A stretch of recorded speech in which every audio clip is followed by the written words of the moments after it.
right. Hey, Kevin, welcome to the podcast. It's great to have you today, man. I'm glad to be here. So, we are going to obviously spend some time talking about C12 and your story there and really talking about business as ministry. But I wanted to start just with a little bit of background on you. So, what was your career path? What did that look like? And what did you envision for yourself early in your career? What did you want to be when you grew up?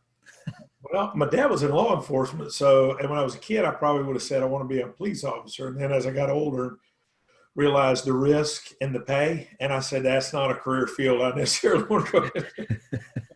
But I always was drawn to business, just loved making money even as a young kid, and so didn't know that. But I was always drawn wherever I could create a revenue stream, mowing grass. My dad actually leased me his lawnmower when I was a kid, and because I couldn't afford one. And so washing cars, whatever. So natural affinity was that, but I didn't really have a plan. And so, but did pretty well in school and high school. And, after that, my dad had kidney failure and I figured I needed to go to work instead of go off to college for a long time. And so I just entered the business world. So started at a golf course. And if you live in Central Florida, you're probably going to end up something to do with orange juice or oranges, at least in Polk County where I live. So got a job outdoor citrus and didn't like that too much. And so I found an indoor job making orange juice down in Frostproof, Florida with a company called Procter & Gamble, which is pretty well known. Yeah.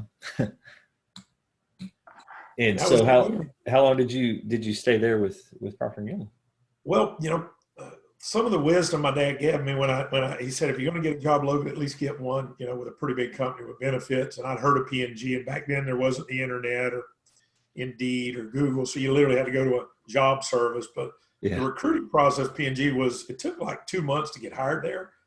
And P&G was a unique company, autonomous teams, self-led promotion. But I didn't work for them very long, and they actually sold to a company named Cargill. And I didn't know who Cargill was, but growing up in Polk County, I thought they were a railroad company because I always saw these rail cars with Cargill, but they were into the mines. They were a phosphate mining company, so as well as everything else. But anyway, so a few years into that and got sold to Cargill and accepted a position and spent, I don't know, another 16, 18 years with Cargill making orange juice after that. Okay. So had a good career path with them. And did you envision yourself then just doing that for the rest of your life? No, I literally told someone the other day, and I mean, this is probably theologically deep for a conversation, but it was my drive. Let's call it that. I was going to say greed, and it probably was greed, but it was my want to make more money that caused me to climb the food chain or the corporate ladder of Cargill more than any kind of career or even a title. I literally just said, how do I make more money? And if didn't know, but if you get in the big, Fortune 500 company world, the way you make more money is through rising in leadership. Mm-hmm. So I began to try to find ways to move up the org chart because those had raises. So it was never about who am I, it was about show me the money. Right? Yeah. So I didn't know what I was doing. I look back now, and the question when I say theologically deep is, could God use my greed and my want for material things to actually qualify me to do what I'm doing now? Because I would have never volunteered to get educated or become trained so that one day I could be used of God to make a difference in the world. So it was my insatiable desire to make more money that drove me to find ways to rise through an org chart. And it has to be God because I'm not that smart or photogenic. And so the fact that I got to work for a huge company and move up for all those years is just a miracle. And like I said, somewhat qualifies me to do what I'm doing today. Interesting. So what do you think was behind that drive for making more money? Was it to acquire more things, or did you just like the pursuit of like success and making money? Yeah, I guess if you go that deep, and I joke with you about Couch as a company that maybe I should lay down. I got a couch over here. You can't see it. So to get into the psychology, maybe you're Yes, I know. I'm going there right now. I think it was we were not a wealthy family growing up. Mm-hmm. And my dad left the law enforcement officially and started his own business, Respress Detective Agency, back in the late 70s. And it was feast or famine in my house. So he either had a few jobs and we seemed like, or it was hard times. And so not to cry poor mouth, I think that's what makes us who we are. I worry about my kids not living through some of the trials I did, but and we didn't have an air conditioner. We lived in a 700 square foot house growing up, me and my sister. And so I think part of it was kind of the embarrassment of not having things that I saw others have. I think some of it was this sense of, becoming a man and growing up. And then I think a lot of it was seeing my dad just fight that fight. And I don't want to say lose, because he did okay, but it just seemed like there was this constant, ball game of him putting a few points on the board, losing a few, that I just said, man, I'd love to I'd tackle that and accomplish that. So I think a little bit of the winning, the money, and people say money is not, we know the Bible says the lust for it's the root of all evil, but money makes things happen. It's a tool for influence, but it's also a tool for comfort and peace. And so you got to be careful with money as a driver. So my motives were wrong back then, but having money versus not having it, it's a lot nicer to have it than to not have it. Trust me. Sure. Yeah, no, thanks for sharing. I obviously there's always something that drives you. And I think when we do look back kind of on our story and our upbringing, we can see things that maybe are driving us today. And I can relate to that in many ways of what you just shared, and just even my own journey growing up, as far as, money and maybe not having as much as others, and seeing that struggle. So I can definitely relate. So what was there a point when that changed and you started to touch on a little bit, and just maybe like your mindset shifted a little bit? So you look back, like I said, sitting on Jeremy's couch, and you look back, and the thing that I see now is my mom had an encounter in church. She wanted us in church when we were little. My dad was not necessarily a spiritual or a Christian man. So as a young boy growing up, I had this kind of, desire to be like my dad, who was not a Christian, and my mom, who went kind of, as we say here in the South, whole hog into this walk with God. So I kind of had this, want to be a good boy for my mom, go to church, get baptized, but I really liked hanging out with my dad, and whether that was drinking or fishing or whatever. And so I think as I got older, I began to kind of take on, I don't want to say multiple personalities, but kind of two lives. Mm-hmm. Just kind of be a man, grow a business, conquer things. John Eldridge writes a lot about that manly side, but I was generally convicted there was a God and there was something to this. And I saw that, in terms of what happened with my mom. And so I kind of led this dual life. But up time, when you get closer, probably in your teens, is when you kind of get to choose what is it you want to, who do you want to be and what do you want to be? And so I was always conflicted, yet I had this deep spiritual, but I kind of walked away from that in my teen years to go with my social circles and become more like my dad and become more popular. And so that was probably, so there was always a seed of doing something significant and eternal, but I shut that out for, I joke around and tell people, a brief period for about 20 years where I, went and did my own thing, and you hear that often. And so I lived in that world of I tell my kids, the Bible says there is pleasure in sin for a season. Yeah. And so there is pleasure in sin for a season. Sure. But there's also scripture that says the wages of sin is death.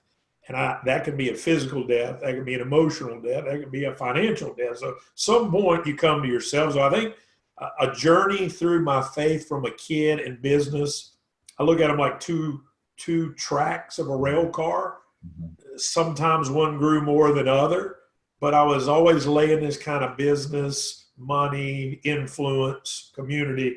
But there was always this general idea of God and eternity and, one day. And so I think my tracks got lopsided for 15 years where I grew one leg far, but a train doesn't run good. And so it was probably into my 30s where late 20s where I met my wife, who then had a real God encounter and showed me the love of Jesus, that I began to grow this. So they caught up to me in my 40s, where now I'm kind of looking at both sides of life, trying to decide what to do. That was the beginning of the shift, Okay. probably in the late 2000s. Yeah, because it was when we met. I want to say it was around '09 maybe, and you had taken on C12. But what preceded that? Because I know you left Cargill and you started out on your own, right? Yeah, so around '05, actually it was, 2002, I think it was. My wife wanted to go on this weekend getaway called a Walk to Emmaus. Some would say that's Via de Cristo, Chrysalis, Trace Diaz. There's a lot of forms of those weekends. And one of the requirements is if you're married, your spouse has to go. Well, I went to church then. I was a pew Christian, right? I quit drinking, smoking, doing all the bad things, went to church every Sunday. And to be honest with you, it was a little boring, right? Is this it to being a good guy? Just go to church on Sunday and pay your tithe? But my wife kept wanting to do this weekend, and to go, I had to go a preceding weekend. And I refused that for years because I just had no desire to, go away for 3 days. And anyway, long story short, a friend of mine convinced me to go. And I went more for my wife than for me. But that was late 2002, I believe, I think October. And it was on that weekend I used the phrase, I had my Saul to Paul encounter. I really had I didn't see God. It's hard to describe it if you haven't had that moment. But I had an encounter where I saw just what a bad person I was. I came into the presence of God. Saul met Jesus on the road to Damascus, and there was no sermon, there was no teaching, there was no curriculum, there was no discipline. He just stood in the presence of God, and immediately something happened. So something like that happened to me. But long story short, that began this insatiable desire to find the realness of God. So I don't think I'd ever read a book cover to cover till 2002 or 3. And I left that weekend and said, I got to know. Either God's real or he's not. Either Jesus died on the cross for me or he didn't. And I got to know. And so I started reading and meeting, and I became a conference junkie and a book reader and every prophetic guide. You name it. And so I went on this journey. But in the middle of that, my dad had kidney failure years earlier and became very ill. And I was with him when he passed in 2005. God woke me up that morning. I drove to the ICU room. And literally, the best way to describe it is they say your life passes before your eyes when you die. His life passed before my eyes when he died. And I saw this movie, and I began to ask myself, what's the end? What's that going to look like for me? And it was a big deal. You work for Cargill, got a pretty big position, making pretty good money, way beyond your education. You're, quote, important, but who cares? They're going to pull a curtain on you in ICU one day, and it was, Kevin's a good guy, pretty good husband, pretty good dad, made some money. Who cares, right? And I'm like, man, I'm killing myself for this. In the end, it didn't. And so it began this shift to significance in '05. So I began to feel it in '05. Long story short, I wanted to do something more impactful than make orange juice. Didn't know how. Prayed about it. God said, persevere, and I'll show you. And in 2008, we decided to exit the juice business and sell that division and sell all our assets. And left me with a decision to stay with Cargill and move up that corporate chain I'd fought for, 15 years or so, or do something different. And I chose the road less traveled at that moment. And I had no idea exactly what I was going to do. But said, I got to do something impactful, but I know it's business and I know it's ministry, but I couldn't figure out how to connect the two. It was still these two legs that I just couldn't. I'd go to work on Monday and church on Sunday, and I could not connect the dots, and I didn't know what I was doing, but I said, I'm going to figure it out. So left, took a voluntary layoff or severance, and started a Christian consulting company called Empower. Mm-hmm. And how'd that go? Well, in the middle of that, thought I needed real estate. Real estate was pretty hot. I was saying, that was probably a tough time, right? 08, 09? Jumped in, didn't know better, jumped into literally a 20,000 square foot building deal, tied up all my cash in retirement. Had this dream of having like a dozen businesses under roof with shared service. I Yeah. can show you a newspaper article they did with my wife and I. This couple has faith in business, and Yeah. in the middle of that, just was really struggling for tools and how to. I had the passion, I had the desire, but how Mhm. do you do it? And so, really hitting the end of my rope in terms of how to grow that. Was getting an oil change in an oil change place for my wife to take a trip, and saw a C12 ad in an Inc. magazine, and Really? saying, these guys, who the heck is this C12? Great business, great purpose. Wonder who they are, and literally made a phone call and said, who are you guys? And Wow. sounds a lot like what I'm trying to do, but I've never heard of you. And series of phone calls. I met the founder, Buck Jacobs, who's still alive and who is a very unique person that was just connected with him and the vision. And C12 had been around 17 years then. And that was in 2009, I guess, 8 or 9. And I loved it. I went and visited a meeting, and I said, holy smokes, these guys know what they're doing. They've been doing it for almost 20 years. And I jumped in and said, how do I get involved? And they said, well, we sell franchises. And where do you want to work? And I said, Central Florida. And ironically, Central Florida was available. So I started the due diligence process to buy the C12 franchise for Central Florida.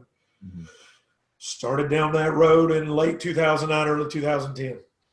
Yeah, and what a journey it has been. I remember you reached out to me because we had a mutual friend, and because you were, making connections. You trying to connect with people, and especially in Orlando, being a Polk County guy, you needed to branch out into Orlando and the other counties there that were under your territory. So I remember connecting with you and enjoyed, just getting to know you early on. And but I'm curious if you could tell us a little bit more about those early days, because you didn't just jump right in and have immediate success, right?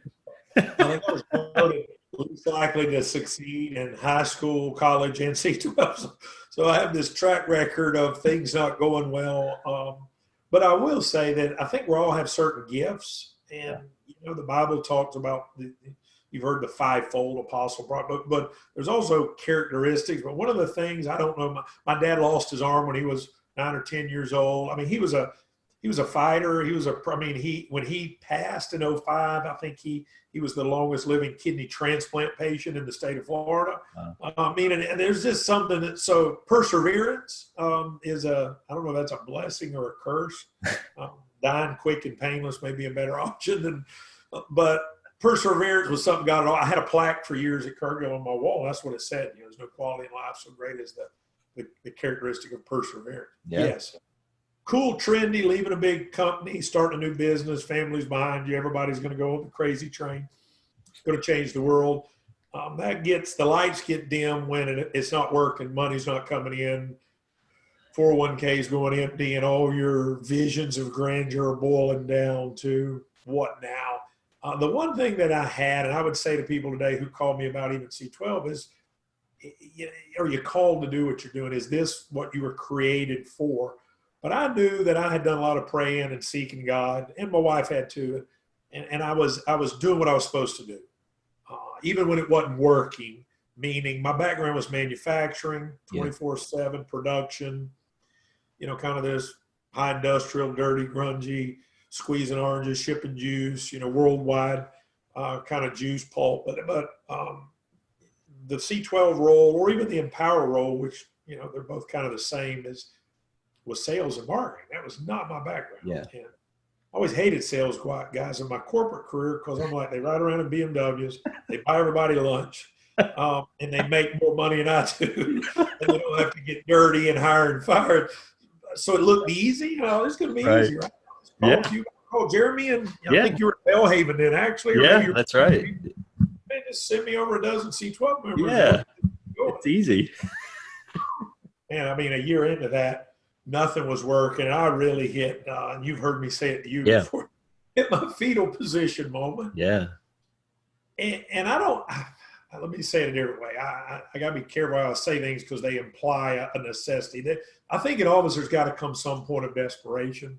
Okay. Where we need God more than we need anything else, and we trust God. So when I say fetal, until there's this broken, and so for me, that was it. How, God, can I be doing everything you told me to do?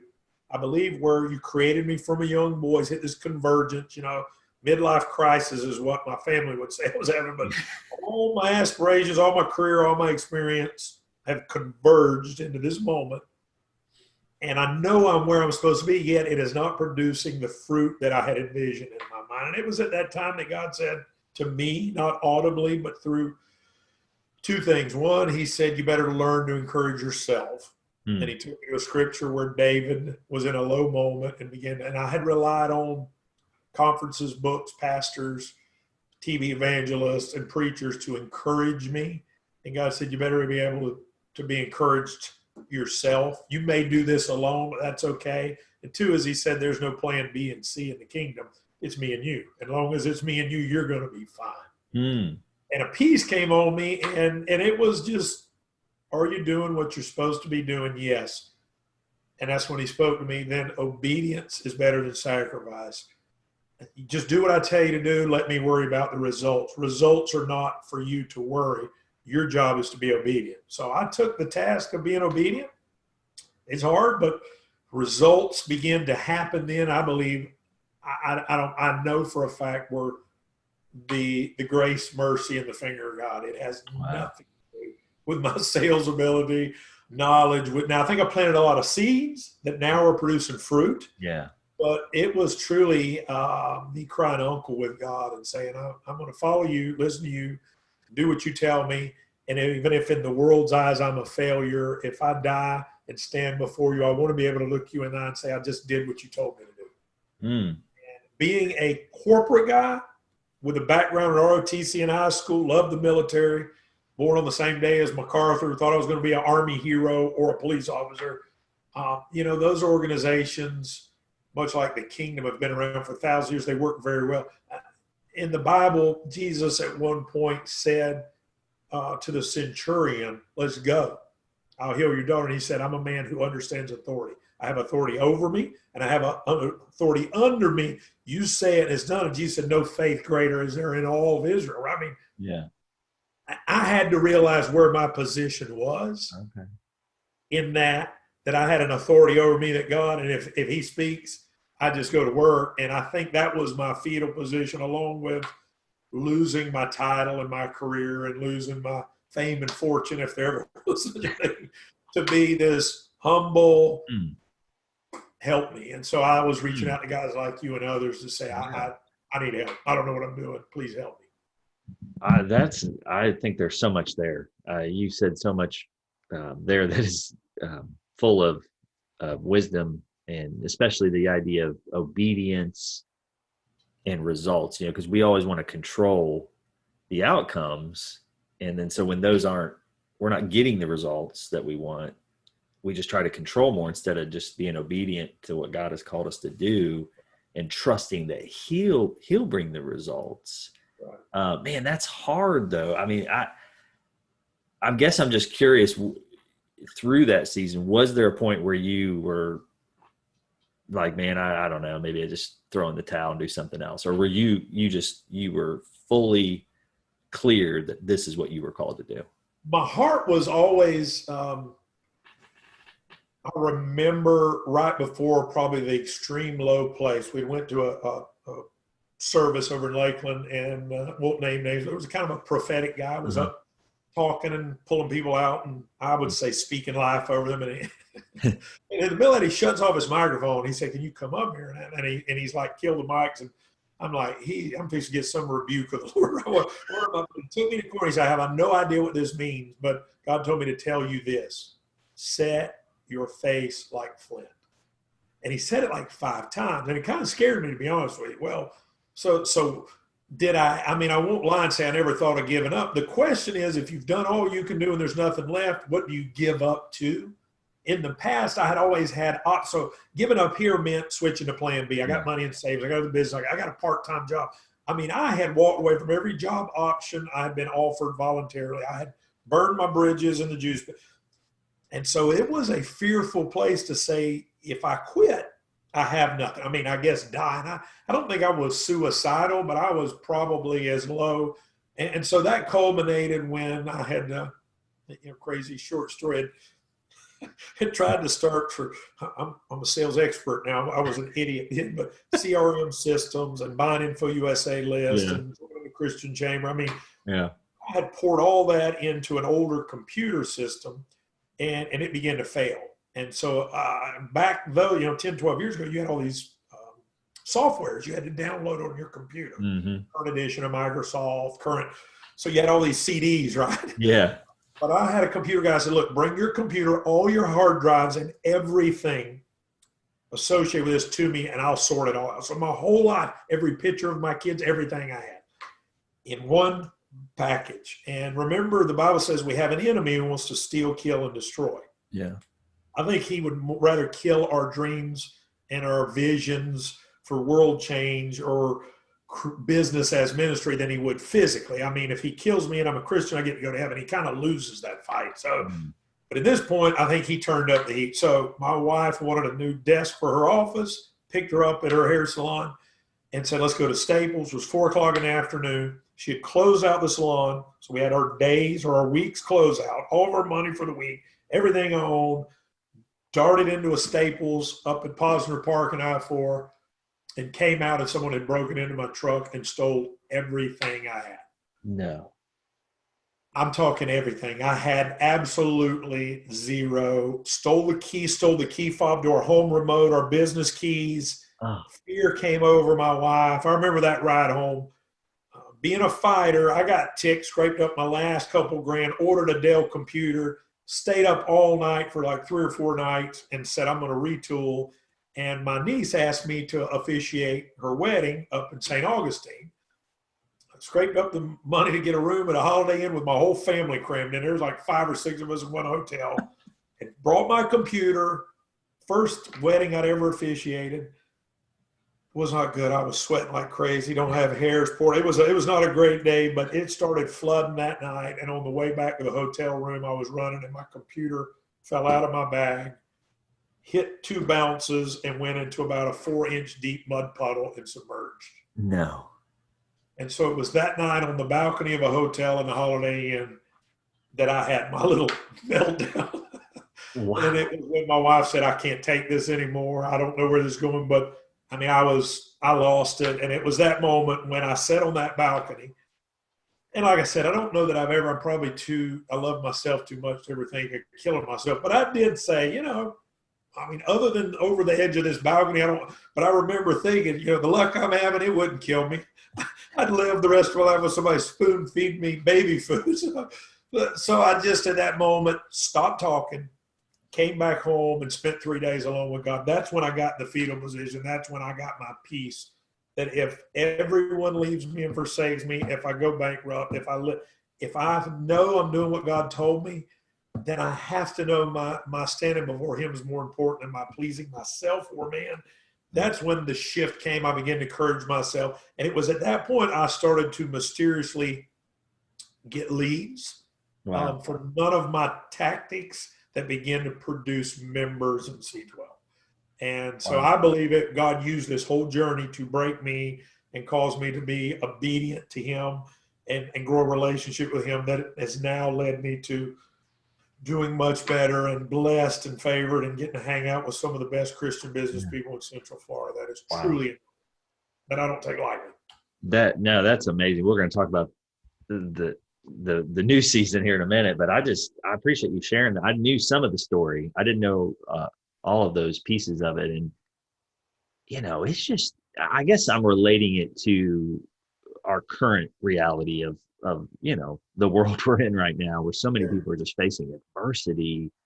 They have been knocked down and then they get knocked down again. Like you were knocked down and then you just kept getting knocked down, right? And you're probably just like, what else can go wrong? And there's a point where just mentally, it's like, how do you push through that? It's like, and so that perseverance trait you have, I think, is so you want such a blessing because it helped you get through that, man. Well, so a visual that my dad was an old movie buff. So I grew up. So one of his favorite movies, which I've probably seen it literally 150 times, is Cool Hand Luke. So most people have seen that. So the scene God taught, if you remember, there was a point there where, he got in the yard fight and and he was a pretty tough guy, Paul. But it was a scene where he just kept getting knocked down and finally, I can't remember the actor's name. We call him Bummer, but he finally threw Paul over his shoulder and was taking him in after he beat him to a pulp. But if you remember, he was still trying. It was like God said, "Hey, you just got to be able to take a beating sometimes because it's not about you." But yeah, that was the season I was in, and yeah, it really. I tell people today, and when you call me, when your career and everything started changing, I mean, it's like I wish I could tell you it's going to be super easy and you're going to make $1 million. But I find this recurring pattern in the Bible and in life where there is some kind of season where we have to quit producing on our own 2 feet and we have to give it to God. And for businessmen and self-sufficient people, that is very hard because we were trained to make things happen, get it done, produce results. And so to say, wait a minute, that's not within my capacity right now to produce results. It's for my capacity to listen, grow a relationship with Jesus, and be obedient. That's tough. And so for me, that was that season that I think is still, I mean, I still fight that. I get driven. I want numbers. I want more. I want to go to this practice. And then I got to go, wait a minute, why am I doing this? And who am I doing it for? And what's the true significance of my role in business? Not what I produce, but what I produce eternally. Man, there's. So I'm sorry I didn't encourage you when you called me a few months back and gave you all this. You're right. I love your perspective now. I reached out to you, after my job situation, and your response was, "Man, sounds like a God promotion to me." I said, "What is wrong with this guy? What's he talking about? I just lost my job." No, I love the positive perspective in the midst of a tough situation. You're saying, "Hey, God's got something different, better. You probably can't see it right now." Like you said, you're probably going to go through some tough times. You're not just going to flip a switch and start making a bunch of money. No, he's going to break you. He's going to, shape you, stretch your faith. And I think that testimony you just shared is such a great lesson in that, right? In trusting, believing, being obedient, and not trying to control results. Because that's what leaders and business owners and CEOs do, right? We're results, we're outcome oriented, go, produce, keep going. And to sit back and be obedient sometimes and trust is really hard. But you obviously did that. And then I didn't have a choice. I think for some of us, it would be a lot easier to volunteer. He says, pick up your cross and follow me. Most of us fight that cross. I met with a young man the other day, and I could see him at that point, and I said, and I didn't coin this phrase. I don't know who did, give them credit, but I said, don't miss your crucifixion. I see now, I've got close to the foot of my cross many times, and I turned tail and ran. It's easier to take a new job or take the low road or take the – but the scripture that I ran into in the middle of that was, it says, and Jesus learned obedience through suffering. In other words, there's a point for where there's got to be some trials and tribulations, or he wouldn't have said pick up your cross. So you don't hear that preached a lot, and it's not very trendy. We all want the secret to wealth and success and how to win friends and influence people. Nobody wants to say, wait a minute, you got to kind of die in this. You got to, and now that's not doom and gloom. I don't want this walk of faith to sound like, oh boy, I'll stay an atheist. It is to know you're in your purpose and you are created from the foundations of the earth to do something, and to feel and know that and align with it. There's no better feeling in the world. And then to tie in the eternal part, that if eternity is a long time, and if I make it 70, 80 years, I'll be doing good, considering most of my family died young. But the point is, 70, 80, 90, 100 years, what does that compare to eternity? For everything we're doing here is for there. Why are we so worried about here if it's really for there? The whole world today. So my best sales pitch, and I told you I'm not a sales guy, for a C12 guy today, if I'm trying to recruit someone who's a business owner who's never heard of what we do, is this. How's your business? And they can tell me their gross, their net, their turnover. They've got that. They've got a spreadsheet, P&L balance sheet, whatever. And I always say this to them. So what's your eternal balance sheet look like? And I normally get this question, what does that mean? So if truly we spend our whole life investing money in eternity for our family. When do you want to retire? How much money do you need? What do I want to leave my kids? The truth is, when you leave, you take none of that with you. If there's an eternal 401k that has great results, why wouldn't you be investing in that? And what you invest there is lives and people and time and discipleship and salvation. So most business guys like me spent their whole life building a natural balance sheet, and we knew there was something bigger out there, but it's like, how do you do that? What does that mean? But when you throw that in front of business guys and say there is a measurement of your success after you die in heavenly terms, and here are some tools to accomplish that, it resonates, right? Tell me what I need to do. Where do I need to put my money or my time to produce a higher yield after I'm gone? And the Bible talks about the bema or the judgment seat of Christ. We're going to be judged for everything we say and do. Yeah. So my job is to help business guys see that your business is that tool, and then let us help you figure out how to produce some eternal results. Yeah. And obviously you've been able to do that very well coming out of this tough season. And, God obviously started, like you said, leads started coming your way and you started to make connections. So what happened there where as you started to build your groups, were you just connecting with the right people and they were resonating with this idea of, man, I want my business to be ministry? How did you see that start to take shape? I think for all of us, me included, I was learning as I grew in the C12 model, but it's fascinating. The Bible talks about the body and the ear and the eye, and not just reference to the church, but in terms of a body of believers. So I would say some people would come with this deep desire to grow a better business and make more money, who are also Christians, but they just were not business savvy. So, man, if I can get all this business knowledge from a Christian group, that sounds good to me. Or I had people that came who were very business savvy and had lots of money, but felt like they were missing something on this eternal Christian piece, who said, man, I would love to be around other successful business people who wanted to talk about eternal things. So that's kind of the two halves. Okay. So no, everyone that comes into a C12 group doesn't come in with the, boy, I just want to use my business at ministry. Normally, in their first or second meeting, they're kind of, I don't know about this. Here's what I hear often: well, you can't do that. Why can't you? And so there's this perception of you're not allowed to, or it's not legal, which is untruth, right?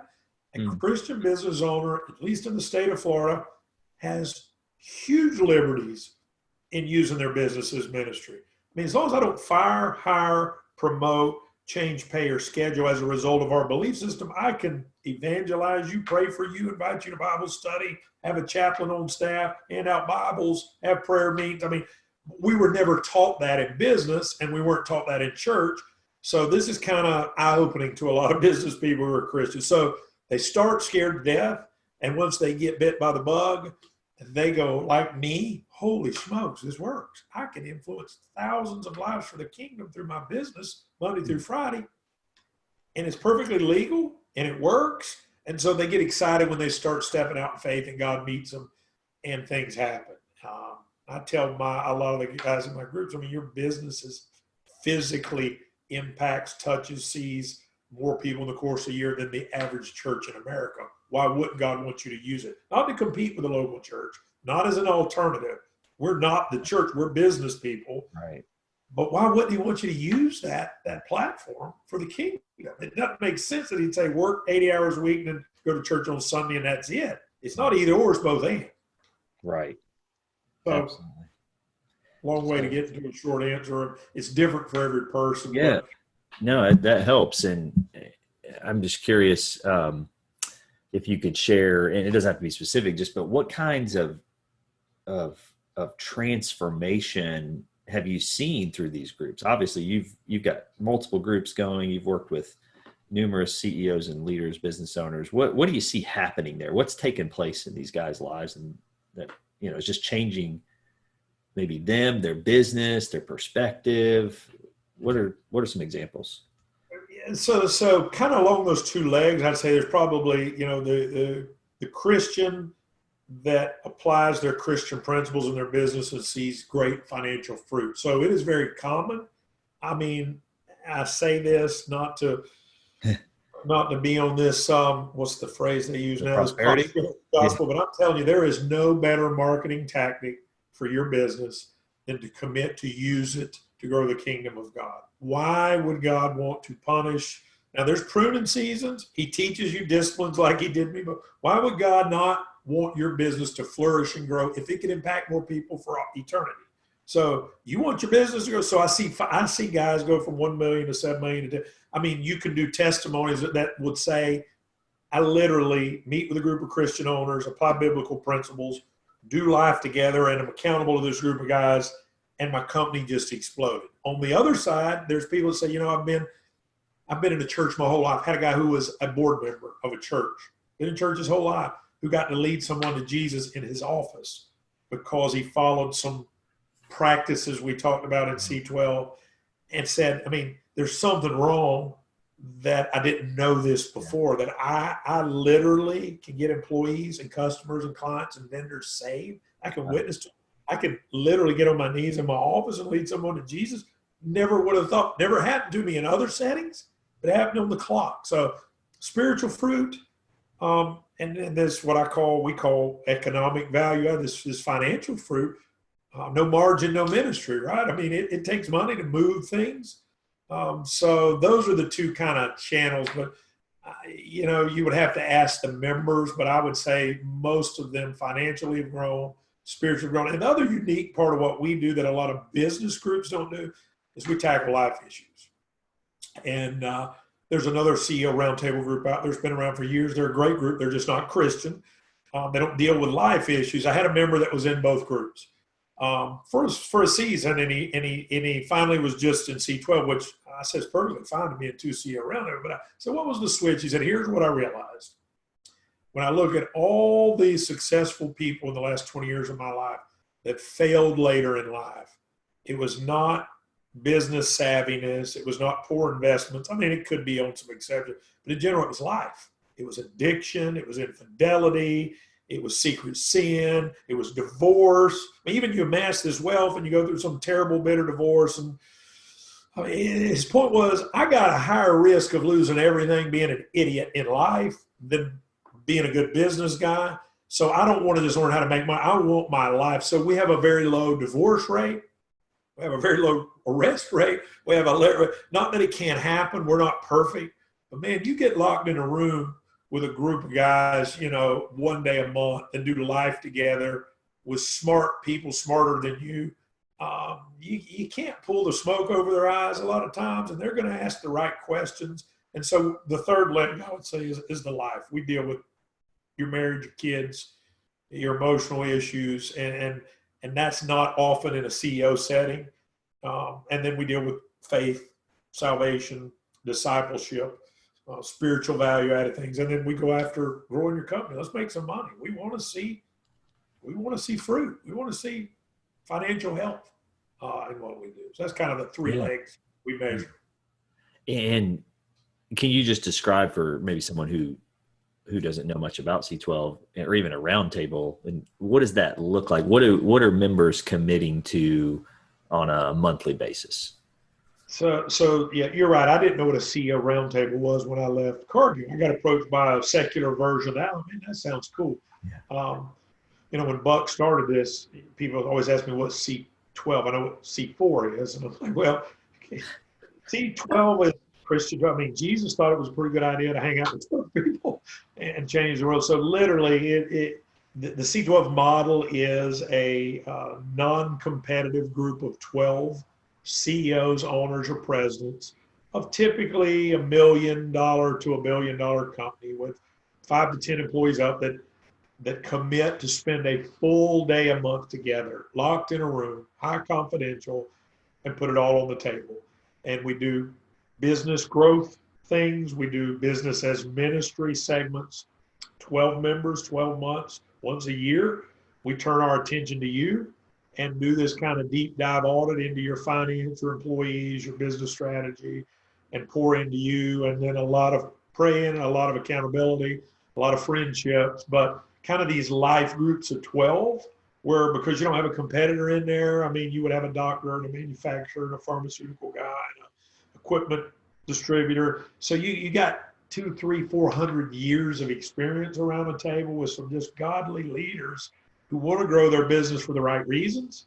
So, the biblical worldview business model is our niche, but it's a full day a month, and then between meetings go try to meet with these guys when I can and either encourage them or be their friend. Some I help with business, and some who are a lot smarter than me just need someone to talk to outside of their spheres of influence. So that's kind of the business model. Yeah, and I've been to a meeting and seen it, and it really does change your perspective when you experience it. Because I've known about C12 obviously since we met, but I only had kind of my perceptions of what that might look like. And again, not having been in a CEO roundtable, but just knowing conceptually what it meant. But you're right, when you get in there and you see the level of transparency and vulnerability and just the wisdom, the sharing, you kind of have all these business advisors around you, really, in many ways, guys like helping you with your business because you're not competing, you're all trying to grow the kingdom and help each other succeed. And so it's a neat just blend of those elements that creates really a special group that is truly transforming. It's not only transforming these guys, these leaders, business owners, and maybe their mindset and their view of business ministry.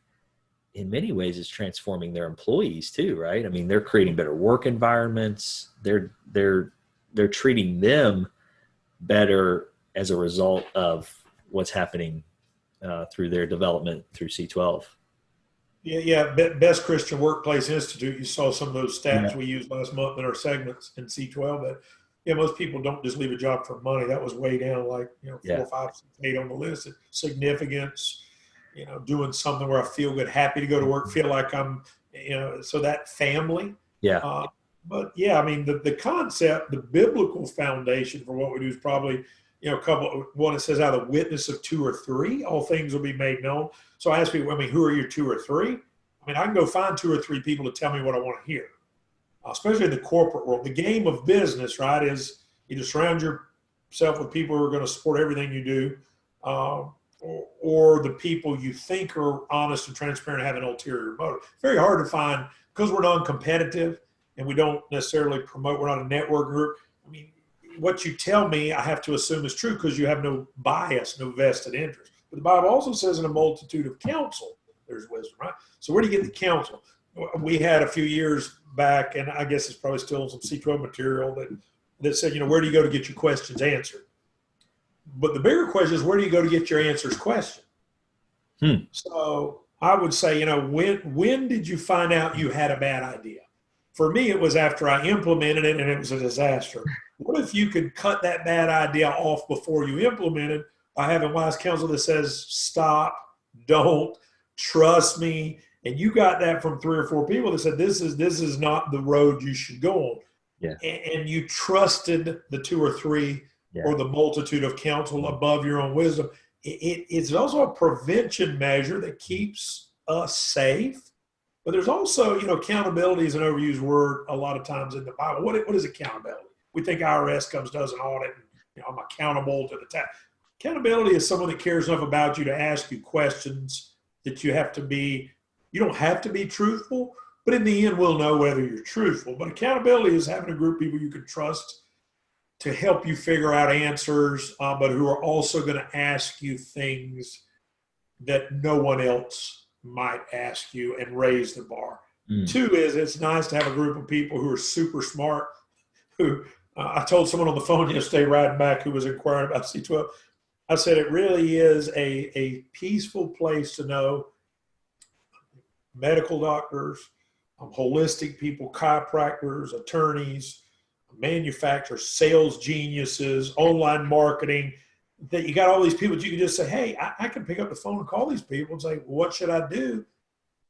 Until I get them for a full day a month. I get 12 consultants for a full day every month to answer any question I have. It's that element that I think is the value of what's called a CEO roundtable. It's a board of directors with 12 leaders that commit to spend a day together and say, we're going to do life, we're going to grow business, we're going to hold each other accountable.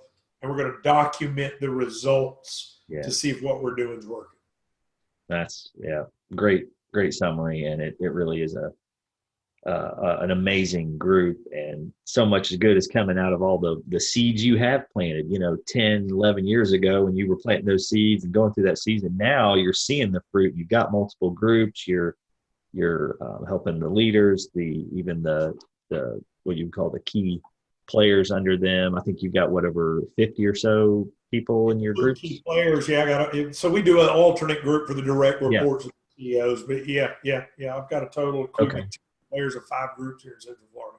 Yeah, so that's obviously keeping you really busy. What's the vision you have right now for the C12 Central Florida? What do you see in the coming years, and what has God laid on your heart there to continue? Well, we when I bought the franchise, one of the hurdles for me, and I thought it was pride, because I'd started this Empower Solutions, which is still the holding company of my C12. And there was a little of that. I had to lay down my branding and my brochure to adopt another.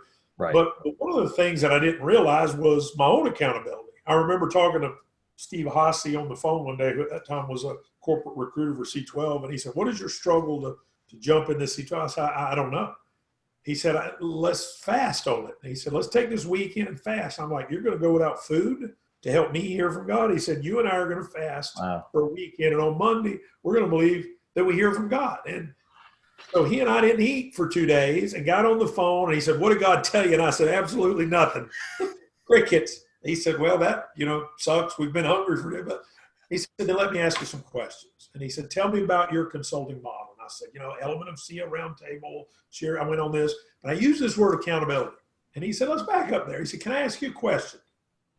He said, "Who are you accountable to?"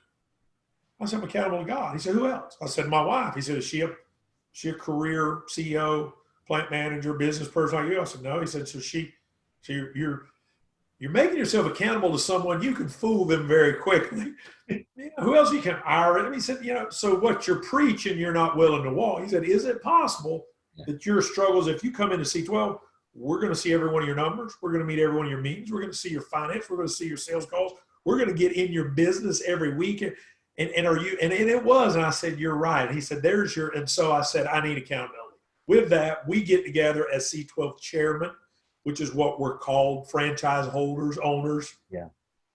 And just last week had this exact conversation with an older member who's 10, 12 years older than me, who said, we went through this vision planning. And so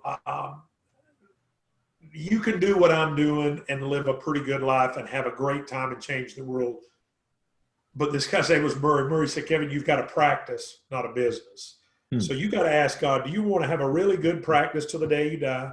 Or do you want to run a business? And if you do, then what you need is to begin to mentor, disciple, and onboard people like you to do what you do.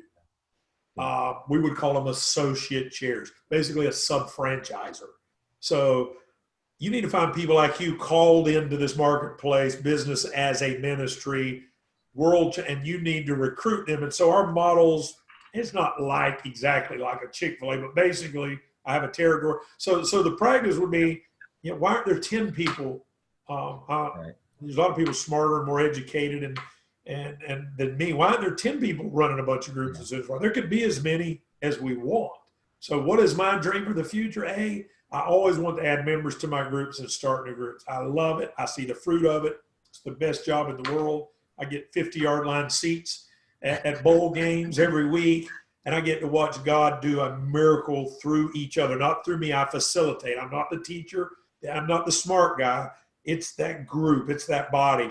But, I'm getting pretty full on groups. I've always got room for another one. I'll always squeeze a member, but I need to begin to solicit and find and onboard some people to do what I'm doing. And so my goal would be to add associate chairs or sub-franchisers underneath my practice.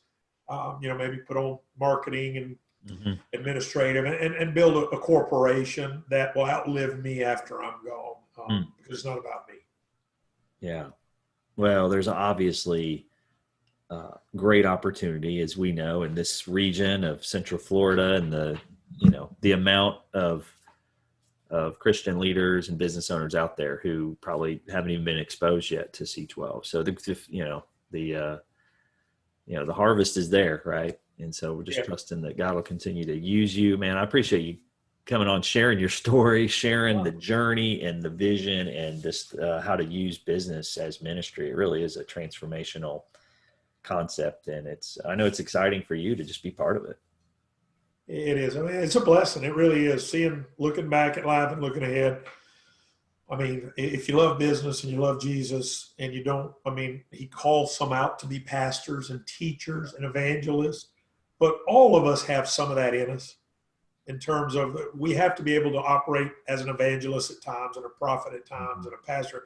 But in general, we're gifted in one or two of those areas. So most CEOs are more apostolic, more kind of John the Baptist, get out of the way, and so it is a blessing to be able to operate in the strongest legs of my gift set, but still get to dabble in the others. And yeah, I mean, I think there could be 1,000 C12 groups in Central Florida. Why am I settling for 5? Because that's all I can do. So why not shift to finding people to do what I do? And so that's been a real kind of mental hurdle I've overcame the last few months. But yeah, if I found a better strategy for impacting the kingdom or a better way to do it than C12, I would leave this and go do that. I have, at least for me, I have not encountered a better tool in the box. To do what I'm doing than the C12 model of a CEO roundtable. So till God leads me out of here, I'm going to grow it, and I just need to battle complacency instead of being settling for where I'm at, which is okay. And I really want to hear the Lord say, "Well done, good and faithful servant," and that means maximize my influence, my connections, my talents, and my finance to multiply the practice he's given me. It's great. So how could people find out more? Where should they go to learn more about C12 website? Well, the website C12 Group Central Florida. There's also C12group.com. They're always going to point here, but we have over 100 franchises in the nation. We're now in a couple other countries. So if you hear this and you're not in Central Florida, don't think, oh shucks, not for me. The C12's growing. We're exponentially growing. This is our 27th year, I believe, 26, 27 years. So go to that. I mean, if you're in Central Florida, you can find me on LinkedIn, Facebook, or email. But that website, and if you're anywhere else outside of Central Florida, told you I wasn't a great sales guy. I qualify in terms of, are you a business? Can you afford the fees? We're a fee for service. We're a for-profit entity. Sure. We believe that we got to operate in the same world as our members. So we charge fees to be in a group. So we say, can you afford to be the dues? Can you be out of the office? And do you have a big enough business where it makes sense? If you can, we would invite you to visit for a day like I did you and say, this is what God's calling you to be a part of. And so it's a pretty easy process to explore, but C12 Group, Central Florida, C12group.com, or connect with me personally, and I'll be glad to field a phone call or an email and see if it's a fit and meet with you. Yeah, great. Well, we'll link to that in the episode, and people can go check out the website, request more info, and see where it goes. But man, appreciate you coming on and sharing the story. It's been great conversation, and I know you're going to continue to go out and impact the business world here in Central Florida for the kingdom. So keep going, man. Keep doing it. Thanks, buddy. I appreciate you having me on, and my first podcast. So not very photogenic, but hopefully something I said was pleasing to God and maybe makes a difference. And other than that, I appreciate you doing what you're doing in this season of life that you're in. I believe God's got big plans for you. I don't know what they are. My job's not to figure it out. It's just to support it. But I sense that God's just opening you up to all kind of new opportunities. So thank you for inviting me to be a guinea pig today. Thanks, man. It's great.